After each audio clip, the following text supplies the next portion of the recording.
There is a chair in a federal prison in North Carolina. The man who sat in it was 82 years old. Other inmates asked him for stock tips. He gave them. They wrote them down. The advice was good. The advice was always good. That was never the problem. The problem was a 17th floor in Manhattan. A floor most of his own employees were not allowed to visit. A floor where, for at least 17 years, possibly 40, no stocks were ever bought. No trades were ever made. Nothing happened at all, except printing. On that floor, a small team printed fake account statements, beautiful ones, detailed ones, statements showing steady, perfect returns. 1% a month, every month, in markets that rose and markets that crashed. $65 billion existed on those statements. Almost none of it existed anywhere else. This is the story of Bernie Madoff, the chairman of NASDAQ, the most trusted man on Wall Street, and the architect of the largest Ponzi scheme in human history. A lie so big it consumed charities, pension funds, Holocaust survivors, and finally, his own family. And here is the part that should keep you up at night. One man proved it was a fraud 9 years before it collapsed. He told the regulators, in writing, 5 times. They did nothing. Bernard Lawrence Madoff was born in Queens, New York on April 29, 1938. He was not born into money. He worked as a lifeguard and installed sprinkler systems to save the $5,000 he used to found his firm in 1960. Bernard L. Madoff Investment Securities started as a legitimate business, and here is what most people get wrong about this story. Parts of it stayed legitimate. Madoff's market-making operation was real, innovative, and respected. He was an early pioneer of electronic trading. He served as chairman of the NASDAQ stock market. Think about that. The man who ran history's largest fraud helped run the stock exchange itself. This is why the scheme worked. Madoff didn't look like a con man. He looked like the establishment. He was the establishment. When regulators walked into his office, they were walking into the office of a man who had helped write the rules they were enforcing. His investment advisory business operated differently, quietly, exclusively. Madoff didn't chase clients. He turned them away. Country clubs in Palm Beach, Jewish charities in New York, European banks. Getting into the Madoff fund felt like being accepted into a private club. And the returns, 1% a month, 10 to 12% a year. Not spectacular, believable, never a losing year, almost never a losing month. Through the dot-com crash, through September 11th, through everything. He claimed to use a strategy called split strike conversion, buying blue-chip stocks and hedging them with options. It sounded sophisticated. It sounded safe. It sounded exactly like what it was designed to sound like. Because on the 17th floor of the Lipstick Building, there was no strategy. There were no trades. Client money went into a bank account at J.P. Morgan Chase. Withdrawals were paid out of that same account. Old investors paid with new investors' deposits. The textbook definition of a Ponzi scheme running at a scale no one had ever attempted. The account statements, the trade confirmations, the quarterly reports, all of it was generated backward. Madoff's team would look at what stock prices had already done, then fabricate trades that would have produced the returns he had promised. It is easy to beat the market when you are betting on yesterday.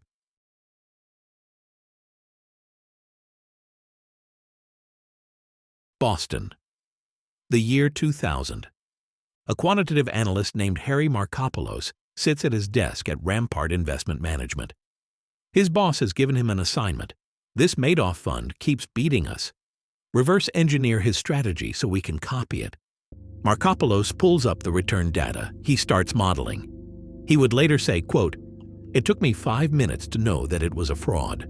It took me another almost 4 hours of mathematical modeling to prove that it was a fraud."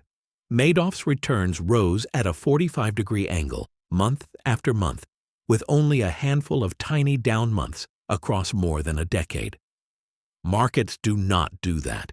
The strategy Madoff claimed to use could not produce that curve. Markopolos ran the numbers, and the options market wasn't even big enough to support the size of the hedges Madoff would have needed. The trades simply could not exist. In May 2000, Markopolos took his analysis to the Boston office of the Securities and Exchange Commission. Nothing happened. He submitted again in 2001. Nothing. He kept refining the case. In November 2005, he sent the SEC a 21-page report. He gave it a title that left no room for misunderstanding. The world's largest hedge fund is a fraud. The SEC reviewed it. They interviewed Madoff, and they accepted his explanations and closed the file. The man investigating the fraud presented mathematical proof. The man committing the fraud presented his reputation. The reputation won. Markopolos kept submitting until 2008. 5 major submissions over 9 years. Every single one was set aside. He later titled his book, "No One Would Listen." It is not a metaphor. It is a literal description of 9 years of his life. And while no one listened, the fund grew. 1 billion, 10 billion, 20. By December 2008, the statements on the 17th floor showed roughly $65 billion. Imagine being Harry Markopolos during those years. You have proof, mathematical, irrefutable proof, that the most respected man on Wall Street is running the largest theft in history. You've told the people whose job is to stop him twice, 3 times, 5 times, and every morning you wake up and the fund is bigger and more retirees have handed over their life savings, and nobody will listen.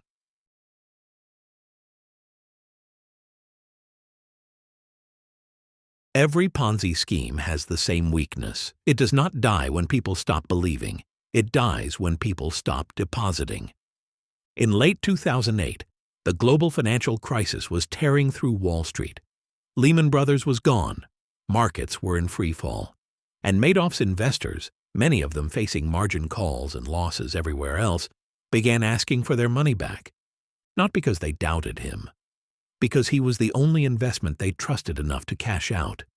The redemption requests piled up, $7 billion. The account at J.P. Morgan Chase held a fraction of that. The mathematics of the scheme had finally arrived at their only possible destination. December 10, 2008. Madoff's Manhattan penthouse. Bernie Madoff sits down with his sons, Mark and Andrew, both executives in the legitimate side of his firm, and their father tells them the truth. The investment advisory business is, in his words, one big lie, a giant Ponzi scheme. There is no money. There never was. His sons walk out of the apartment. That night, they contact a lawyer. The lawyer contacts federal authorities. The next morning, December 11, 2008, 2 FBI agents knock on Madoff's door. FBI, we have a warrant for your arrest. Do you have an innocent explanation for this? There is none. The most trusted man on Wall Street is arrested in his bathrobe. The panic that followed reached around the world. Charities discovered their endowments were fiction. The foundation of Holocaust survivor and Nobel laureate Elie Wiesel wiped out. Steven Spielberg's charity, Kevin Bacon, Sandy Koufax, Larry King. Florida retirees who had trusted Madoff with everything, pension funds, European banks, over 40,000 victims spread across 127 countries. The number on the statements, $65 billion, was paper. The actual cash victims deposited and lost was around $17.5 billion. The rest was imaginary profit.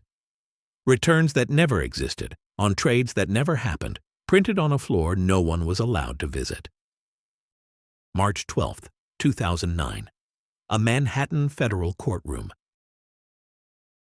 Bernie Madoff pleads guilty to 11 federal felonies: securities fraud, wire fraud, money laundering, perjury, and more. He does not cooperate. He does not name accomplices. He insists, implausibly, that he acted alone. At sentencing, victim Tom Fitzmaurice stands and addresses the court. Quote, "He stole from the rich. He stole from the poor. He stole from the in-between. He had no values." Judge Denny Chin calls the fraud, quote, "extraordinarily evil." and hands down the maximum: 150 years in federal prison. Madoff is 71 years old. The sentence is not a number, it is a statement. But the reckoning did not stop with him. And this is the part of the story that became a Greek tragedy. December 11, 2010. The second anniversary of the arrest. Mark Madoff, the son who turned his father in, the son who never spoke to him again, hangs himself in his Manhattan apartment. His 2-year-old child is asleep in the next room. His brother Andrew dies of cancer in 2014. He said the stress of the scandal accelerated his illness. He also never spoke to his father again. Bernie Madoff died in federal prison on April 14, 2021, at the age of 82. His request for compassionate release had been denied.